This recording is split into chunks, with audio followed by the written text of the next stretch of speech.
কে অসম্মান করেনি। আমাদের এই আলেমগণ তারা জানেন শিষ্টাচার কাকে বলে। তারা তথাকথিত রাজনৈতিক দলের মতো কামড়াকামড়ি করে না। হ্যাঁ, এটা আমি মানি, আমাদের আলেমদের মধ্যে তথাকথিত আলেম আছে। আলেমদের মধ্যে তথাকথিত, সব না, বি কেয়ারফুল, শব্দগুলো বুঝবেন। এই তথাকথিত আলেমরা একটা সময় বলতেন যে ইসলামের একটা ভোটের বাক্স হয় না কেন। এই আলেমরা বলতেন যে যদি সকল ইসলামী দল এক পাল্লায় আসে আমরা ইসলামের বিজয়ের জন্য লড়াই করব। আজকে দেখছি যে প্রধান প্রধান ইসলামী দলগুলো যখন এক হয়ে গেছেন, তারা ভিন্ন সুরে কথা বলছেন, তারা প্রগতির পক্ষে দাঁড়াচ্ছেন ইসলামকে বাদ দিয়ে। তখন তারা ইসলামকে বিভিন্ন মতবাদে ভাগ করছেন। প্রশ্ন হলো, ইসলাম তো একটা শব্দ, ইসলাম, এখানে কোনো ভিন্ন মতবাদ নেই, একটি মতবাদ আছে, কোরআন এবং হাদিস।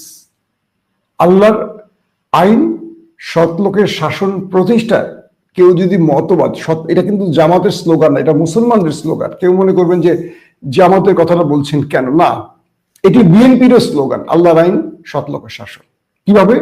বিএনপি সমাজে ইনসাফ প্রতিষ্ঠা করতে চায়। তারেক রহমানের প্রত্যেকটি বক্তব্যে দেখবেন তারা কোরআন এবং হাদিস বিরোধী কোনো আইন করবে না, এটাই তো আল্লাহর আইন।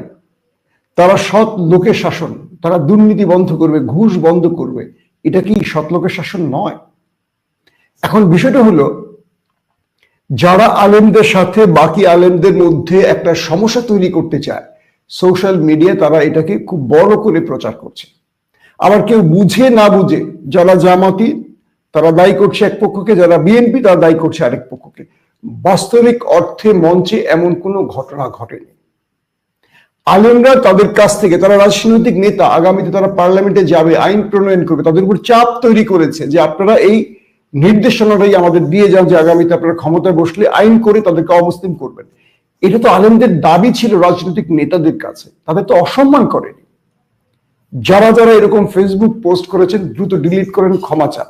একটা জিনিস মনে রাখবেন, আলেমদেরকে তুচ্ছ তাচ্ছিল্য করবেন না, আলেমদের অসম্মান করবেন না। শেখ হাসিনা আলেমদের অসম্মান করে তার ফল পেয়েছে। দুনিয়ায় এর চেয়ে বড় কি প্রমাণ চান? কেউ কল্পনা করেছেন কখনো শেখ হাসিনা দেশ ছেড়ে পালাবে? কেউ কল্পনা করেছেন 16 বছর বাংলাদেশের যে কোনো বাথরুম থেকে বঙ্গভবন পর্যন্ত শেখ মুজিবের ছবি বাধ্যতামূলক? লঞ্চ, বাস, ট্রাক, মানে পথে ঘাটে, ড্রেনে, ফুটপাতে দাঁড়িয়ে কেউ আওয়ামী লীগের বিরুদ্ধে একটা শব্দ উচ্চারণ করলে গুম হয়ে যেত।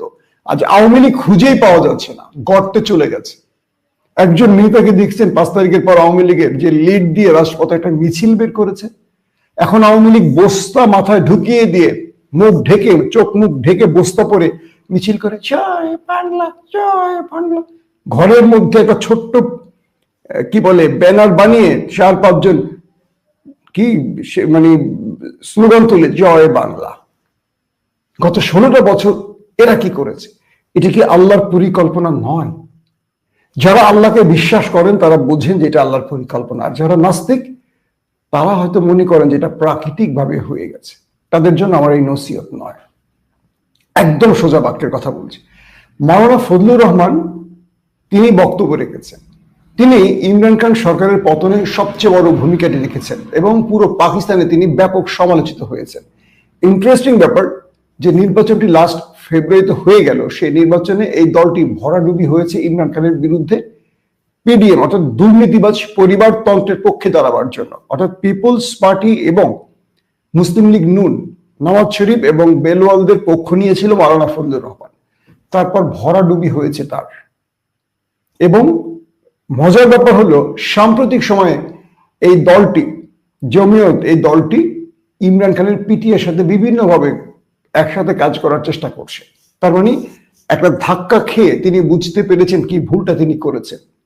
মাওলানা ফজলুর রহমানকে নিয়ে অনেক বিতর্ক থাকতে পারে, তারপরও বলবো তিনি একজন আলেম এবং তিনি আজকে বাংলাদেশে এসে বলছেন এই দেশ পাকিস্তান এবং বাঙ্গাল, তারা তো উর্দুতে বাঙ্গাল শব্দটা বলে, যে তারা মুসলমানদের জন্য, ইসলামের জন্য নিবেদিত প্রাণ।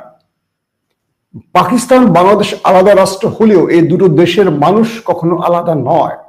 তাদের একটি বুকের ভেতরে হৃৎপিণ্ড, তার নাম ঈমান। কি দুর্দান্ত কথা! পৃথিবীর বহু দেশ চাইবে এই দুটো দেশের মধ্যে বিভাজন তৈরি করতে। যাদের মধ্যে ঈমান আছে তারা বিভাজিত হবে না। আমার খুব ভালো লাগছে তার এই কথাগুলো। আজকে দেখি শাহরুখ খান, সানি লিওন এরা আসলে কোনো আলোচনা নাই, জাকির নায়েক আসলেই বাংলাদেশের জাত চলে যাবে, সেটা আবার বন্ধ করে দেয় আমাদের স্বরাষ্ট্র মন্ত্রণালয়। কিন্তু দিন শেষে মনে রাখবেন, প্রত্যেকের ঠিকানা একটা, সেটা হলো ইমান। যার ইমান দৃঢ় ছিল তিনি আল্লাহর কাছে পুরস্কৃত হবেন, আর যার ইমান দুর্বল, যিনি অসৎ নেতার নেতৃত্বে ইসলামের বিরুদ্ধাচারণ করছেন, ইসলামের বিরুদ্ধে মিথ্যাচার করেছেন, আলেম ওলামাদেরকে অপমান করেছেন, তাদের জন্য বলছি দুনিয়াটা খুব সংক্ষিপ্ত সময়, আপনারা আখিরাতকে ধ্বংস করবেন না। অনেকেই আমাকে বলেন, ভাই আপনি তো পছন্দ করেন বিএনপিকে, জামাতকে নিয়ে কিছু বলেন না কেন? আমি আলেমদের বিরুদ্ধে সহজে কিছু বলি না। তার কারণ কি জানেন? আমি মৃত্যুকে ভয় করি, কারণ আমি তাদের মতো বড় স্কলার নই। আমি তাদেরকে তুচ্ছ তাচ্ছিল্য করবো সেই জ্ঞান আল্লাহ আমাকে দিয়েছে। আমি তাদের সম্মান করি, তাদেরকে শ্রদ্ধা করি, ভালোবাসি। আমি তথাকথিত রাজনৈতিক দলগুলো নিয়ে সমালোচনা করি, কারণ তারা ভুলের ঊর্ধ্বে নয়, আলেমরাও ভুলের ঊর্ধ্বে নয়, কিন্তু আলেমদের সমপরিমাণ জ্ঞান তো আল্লাহ আমাকে দেননি, তাই তাদের প্রতি আমি শ্রদ্ধা রেখে সবসময় কথা বলি। তার মানে এই লাইভে আমি স্পষ্ট করে দিলাম, মঞ্চে যা কিছু হয়েছে এগুলো সব ফেক। এগুলোকে অনেকে বাড়িয়ে টাড়িয়ে বলছেন, যা দেখছেন এগুলো খুব বেশি কিছু না, মানুষের দাবি আদায়ের বিষয় ছিল। এখানে বিএনপির সালাউদ্দিন সাহেবকেও সম্মান জানানো হয়েছে, জামায়াতের মাওলানা রফিককেও সম্মান জানানো হয়েছে, এবং দুজনেই জামাত এবং বিএনপির পক্ষ থেকে স্পষ্ট বলা হয়েছে তারা ক্ষমতায় আসলে এই কাদিয়ানীদের অমুসলিম ঘোষণা করা হবে। এর মধ্যে আর দ্বিতীয় কোনো কথা নেই, যারা বলবে সেগুলো মিথ্যা। আসেন গুরুত্বপূর্ণ দ্বিতীয় ইস্যুটিতে আসে। দ্বিতীয় ইস্যুটি হলো, পাকিস্তানের বিরুদ্ধে ভারত একটা যুদ্ধের প্রস্তুতি নিচ্ছে, কদিন ধরে বলছি, এটা আরো গতি পেয়েছে। পাক গণমাধ্যমগুলো বলছে